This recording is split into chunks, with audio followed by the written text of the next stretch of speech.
We have tried, but everybody's tried to make this deal for 15 years. They could never do it. It was only when it started, people started seeing how nasty it was going to be. It was going to be very nasty. Not only sanctions and tariffs, the war itself would have been very nasty. So they did things that they wouldn't have done. I just put out.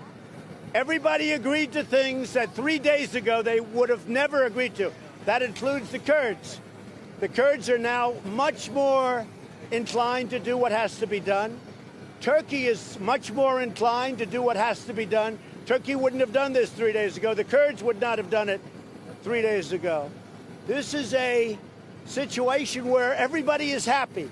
And I'm happy because there's no fighting. We can bring certainly most of our people back home for the first time in many years. Mr. President, you're talking about all this shooting as though it was part of a plan. Are you saying that you planned for these people to attack each other? No, but I do think this, David. I think it had to be an unconventional solution, because the conventional solution is to sit down, negotiate, and they've done that for 15 years, actually. More than that, I understand. And that was never going to work. But all of a sudden, when they saw and how nasty it was and how rough it would get 100 times worse than what was happening.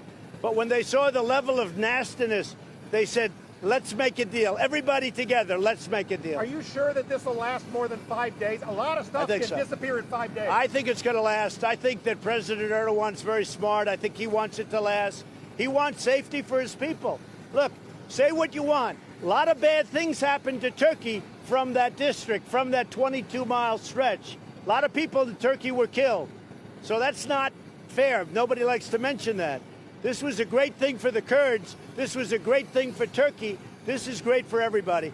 And frankly, the thing that I'm most happy about is that I took a lot of heat, but that we were able to do it so fast. I thought this would go on for longer. This was such a smart thing to get it done so fast. Is President Erdogan still coming next month to the White House? Well, now I would say that would be very much open. I would say that, yeah, he would come. He did a terrific thing. He's a leader. He's a leader. He had to make a decision. A lot of people wouldn't have made that decision because they don't know. They ultimately would have made it. But what he did was very smart, and it was great for the people of Turkey. And they're lucky it was him that was making the decision, I will tell you that. The U.S. military, will you leave anybody in this zone to help monitor this? Yes, we're going to have people that watch it. And most particularly, we're going to have people that are watching ISIS.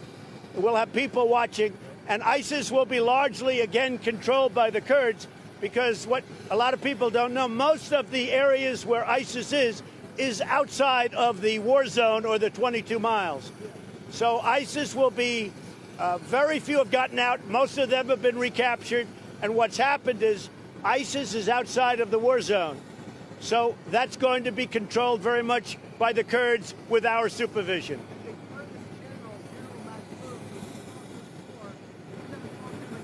He's going to be very happy. They've spoken to him. The Kurds are very happy. Turkey is very happy. The United States is very happy. And you know what? Civilization is very happy. It's a great thing for civilization. Thank you, everybody. Did you talk to President Erdogan about throwing your